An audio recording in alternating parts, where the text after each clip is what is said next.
Assalamualaikum warahmatullahi wabarakatuh. Halo semuanya, perkenalkan nama saya Sania Alfika Fitri dengan NIM 240520558. Nah, pada video kali ini saya akan membahas mengenai konsep gender dalam pendidikan. Nah, gender dalam pendidikan mengacu pada bagaimana peran, harapan, dan konstruksi sosial yang terkait dengan jenis kelamin mempengaruhi pengalaman belajar seseorang, baik itu dalam hal akses, partisipasi, serta hasil pendidikan. Isu gender dalam pendidikan mencakup bagaimana sistem pendidikan memperlakukan siswa berdasarkan jenis kelamin mereka dan bagaimana ketidaksetaraan gender bisa terjadi dalam proses pendidikan. Nah, di sini ada beberapa aspek yang saling terkait antara gender dalam pendidikan. Yang pertama, adanya akses dan kesempatan pendidikan. Di banyak tempat di dunia, akses terhadap pendidikan bisa sangat dipengaruhi oleh jenis kelamin. Dalam beberapa budaya dan negara, perempuan seringkali memiliki lebih sedikit kesempatan untuk menerima pendidikan formal, terutama pada tingkat pendidikan yang lebih tinggi.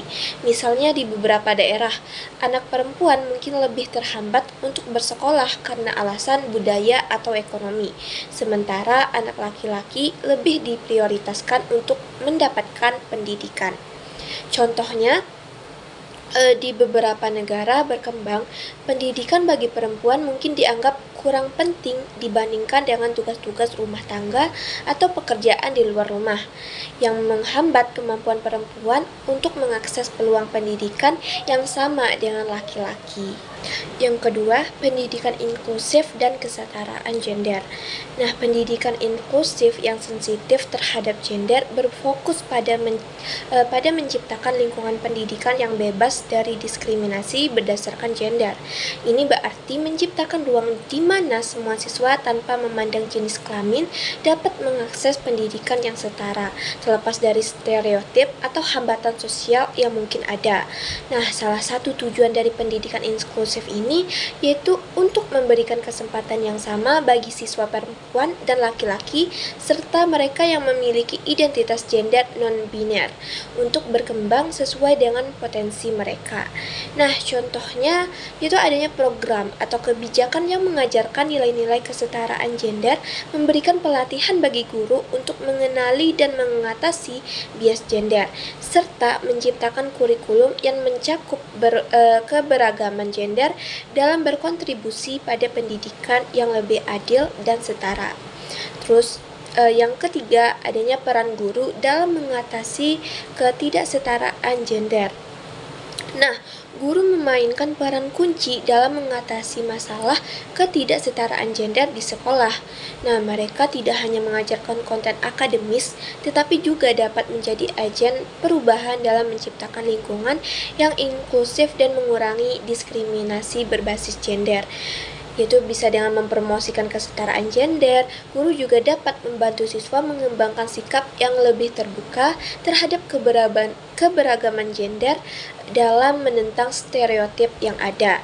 Contohnya, guru dapat mengubah cara mereka mengajarkan pelajaran sains dengan menampilkan peran perempuan dalam sains, atau mereka dapat menciptakan ruang yang aman bagi siswa untuk mendiskusikan isu-isu gender dan mengeksplorasi identitas mereka tanpa takut akan diskriminasi atau pengucilan. Yang keempat, ada kesetaraan gender dalam kebijakan pendidikan.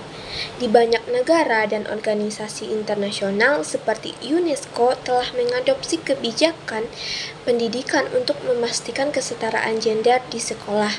Kebijakan-kebijakan ini bertujuan untuk mengurangi kesenjangan gender dalam akses pendidikan, serta meningkatkan representasi perempuan dan kelompok gender minoritas dalam berbagai bidang studi dan karir.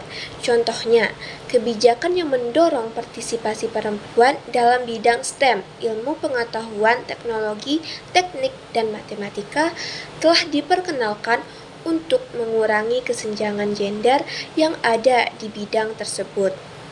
Nah, terus yang kelima itu ada pendidikan untuk memahami keberagaman gender. Nah, pendidikan juga bisa digunakan untuk mengajarkan siswa tentang keberagaman gender dan untuk mengurangi prasangka serta diskriminasi terhadap identitas gender yang tidak sesuai dengan norma tradisional. Mengajarkan siswa tentang berbagai identitas gender dan orientasi seksual bisa membantu menciptakan sekolah yang lebih inklusif dan menghormati perbedaan.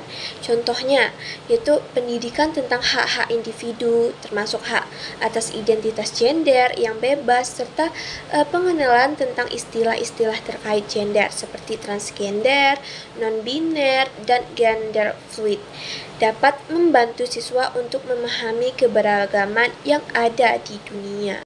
Mungkin sekian dulu yang dapat saya sampaikan. Terima kasih yang udah nonton sampai akhir. Semoga video ini bermanfaat. Saya tutup dengan wassalamualaikum warahmatullahi wabarakatuh.